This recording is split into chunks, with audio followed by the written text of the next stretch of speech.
All right, before we even start this episode, I know that this watch is going to yield a shit ton of comments and everybody's going to have an opinion about it. So just start typing now. And by the time I get through this 3-minute and 48-second video, you'll have your comment completed and then you can actually watch the video in its full cinematic glory.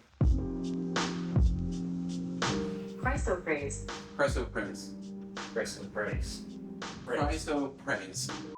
Today we're talking about a Rolex Daytona 116519. It's a white gold Daytona with a Chrysoprase. It's a stone dial Daytona, and that's why it's cool. Rolex released 4 of these bad boys. They're white gold, they're fun, they're light.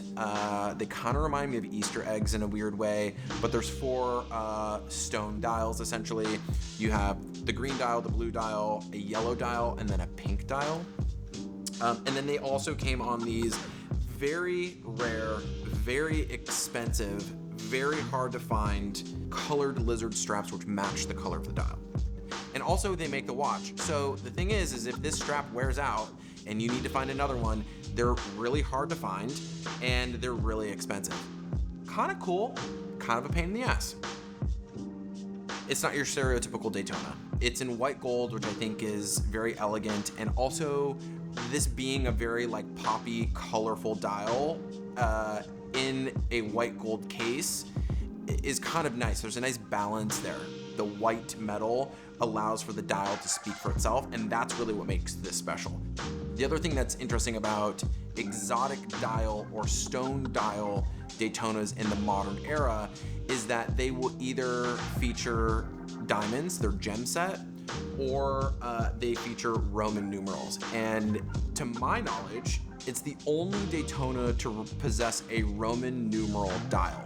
Additionally, one little Easter egg here, it has a watchmaker's 4. So if you look at the 4 o'clock marker on this dial, it's not a Roman numeral 4, they call that a watchmaker's 4, which is kind of an interesting little tidbit about that dial. Rolex also produces these for a very limited amount of time, so they are very rare when they do surface in the marketplace. These watches start in like the high 60s and go up into definitely over 100,000 depending on how complete they are. On my wrist, if I can do a little modeling, I think it's kind of fun. It's kind of cool to incorporate a semi-precious stone and to make a dial out of that. That to me is unique unto itself, and that to me is true exclusivity and true luxury.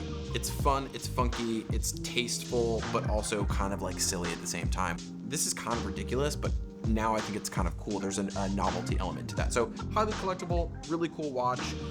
Thanks for tuning in. Be sure to like, comment, and subscribe. If you've got watch questions, we are here and happy to help. Drop us a line at info@craftingtailored.com. As always, guys, thanks again for tuning in. I will see you in the next one.